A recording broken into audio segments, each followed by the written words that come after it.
It's March in the Northeast, and you know what that means. It's maple syrup season. Have you ever thought about tapping maple trees for your own maple syrup? Well, how do you get started? You need a maple tree, or many like you see in this lane. You need a drill, a spile and tap, a thermometer, and a bucket. So here we go.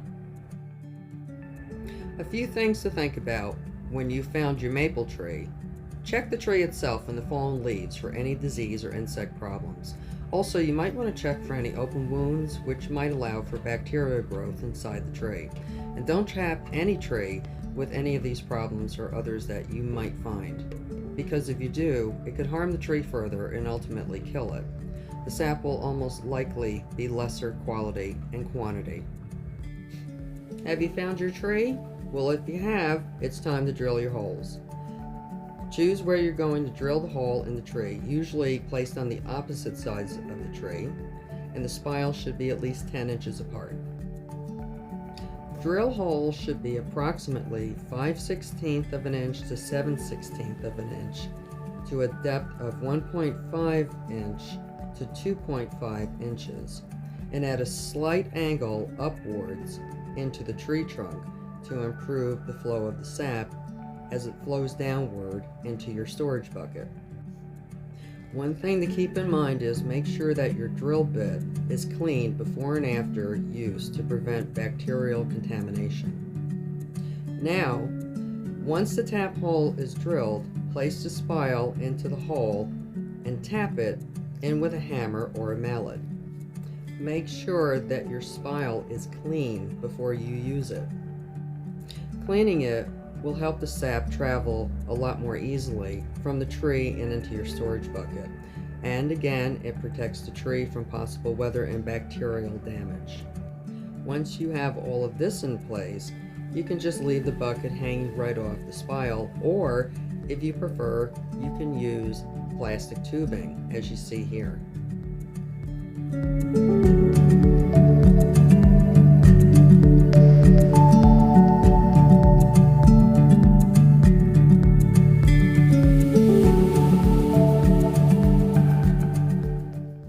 If you don't want to go with the store-bought spiles, you can make your own sumac spile. Cut off a piece about 2.5 to 3.5 inches, a diameter of about 5/8 to 3/8 inch. You can use a wire coat hanger to dig out the pith to make it hollow. If you'd like, you can peel the bark and then seal it with beeswax. Drill your hole into the maple tree and gently insert the sumac spile. The natives did it this way, so it's definitely legit.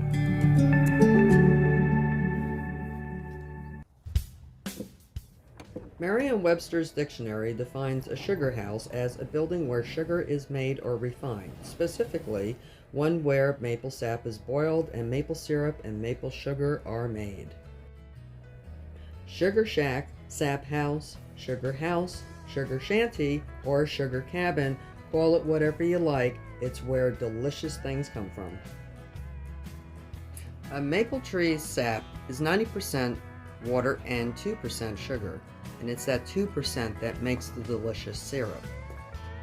It takes 40 gallons of sap to make 1 gallon of syrup, and it's simply by boiling the sap to remove the water and concentrating the sugar that makes the syrup.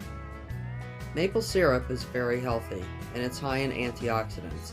Every spoonful offers nutrients like riboflavin, zinc, magnesium, calcium, and potassium.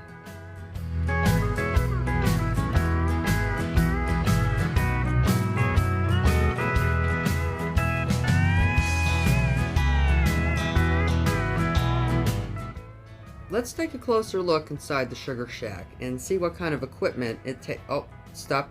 Don't look at the lake. Okay, let's get back to business and see what kind of equipment it takes to make maple syrup. Modern or antique, handmade or prefab, every sugar house will contain an evaporator used to boil down the sap into syrup. In 2014, Vermont began using a new system for grading syrup, meaning the same grade syrup will now have easier to understand grades.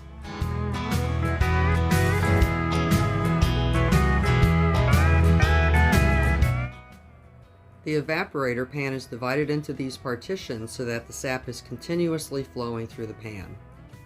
Wood, oil, gas, wood chips, or wood pellets are burned at the front end, and the flames are drawn along the underside of the pan, heating and boiling the sap as they travel towards the rear.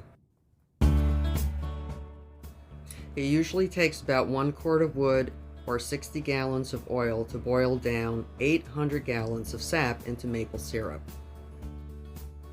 The size of the evaporator and the number of trees tapped represents anywhere from 2 hours to 2 whole days of boiling.